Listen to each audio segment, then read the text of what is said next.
Morning, it's Linda/Diddley from hiking home for shelter on the PCT, the Pacific Crest Trail. 4,279 kilometers, 2,569, I think, miles from Mexico to Canada. And I have just packed up camp at Little Bear Springs Trail Camp. There were there were about 5 other tents here, but of course everybody else is gone because I'm diddly and I take a little longer in the morning. But to be fair, I didn't get in here until dark last night, which was my first real night hiking experience on the PCT. I did get a bit spooked. I saw a few eyes in the dark. No green cat-shaped ones, which is the mountain lions, but I did see some white ones, which we all know and love so well to be deer, and I scared him off. And then there were a couple of birds. There are these birds that sleep on the trail. They have red eyes their eyes reflect red, and a couple of toads. So anyway, nothing but singing to myself right out loud for the last about hour in the dark before I got into camp at about 8:45 didn't cure. I wanted to tell you about something significant that happened in Big Bear. Well, it was significant to me and significant to hiking home for shelter. The hikers, we all get around by hitching. Sorry, Mom. It's just the way we go. And I was staying in Big Bear and had to get to the grocery store, which was over 2 miles away. And I thought, I'm not walking an extra 2 miles that I don't have to. So stuck up my thumb. First car that came by gave me a drive because I had my backpack on to go grocery shopping. And I tell them what I'm doing, and it was 2 moms and a little girl, and the one mom was very moved because she actually had the experience of having to escape her home in the middle of the night. Now, she didn't have a good experience when she contacted her local shelter, though. Of course, this is in some community in LA. It's not local to Collingwood or Canada, but so I don't know the individual circumstances, but they said they were full, and she said, well, what are my choices? And they said, well, we can't tell you, we can't help you. That blew me away. Now, it was many years ago, so hopefully, oh my gosh, hopefully things have changed in her community. But I know that my friend's house in our community of Collingwood, Ontario, will help.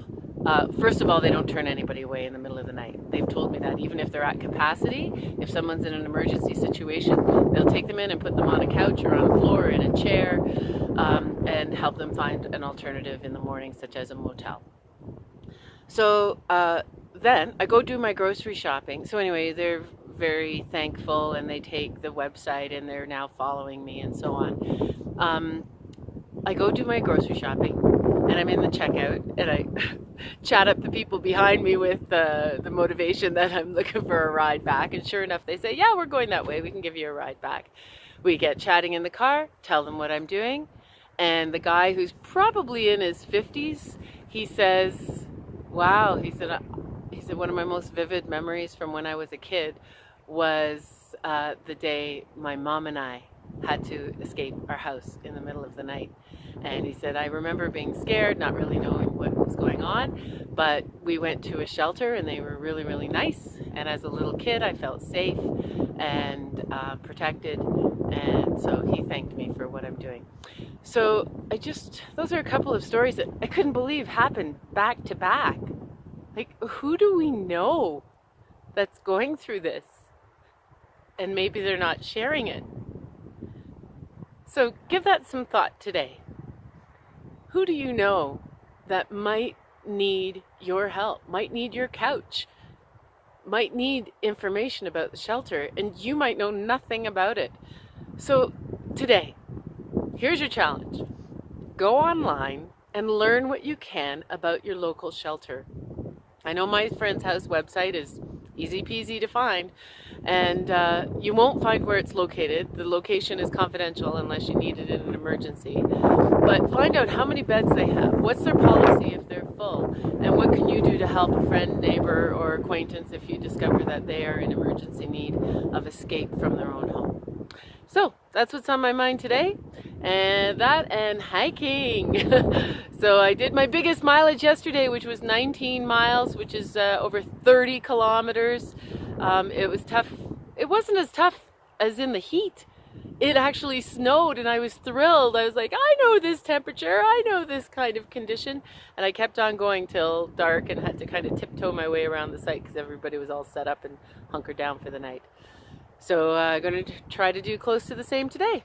Have a good one.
Wait for it.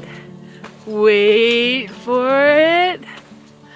Wait for it. Boom, baby. I have walked 300 miles. Oh, I wasn't supposed to sing that till I hit 500 miles. Whatever. I walked 300 miles, so I can sing whatever I want. That is, I had it worked out. 3 times 6, 18, carry the 1. 3 times 1, 3, 4. 480 kilometers. Woo! In 4 weeks. I think that's pretty good. Yeah, I'm happy with that. The only thing I'm not happy with is I kind of wish I had a hiking mate. The 2 guys I started out with, one quit, then the other one quit. Then Renee, who I teamed up with, was really great. But she had a foot problem and had to go. So I'd really like to meet some other people. It's a little bit lonely, but I still walked 300 miles.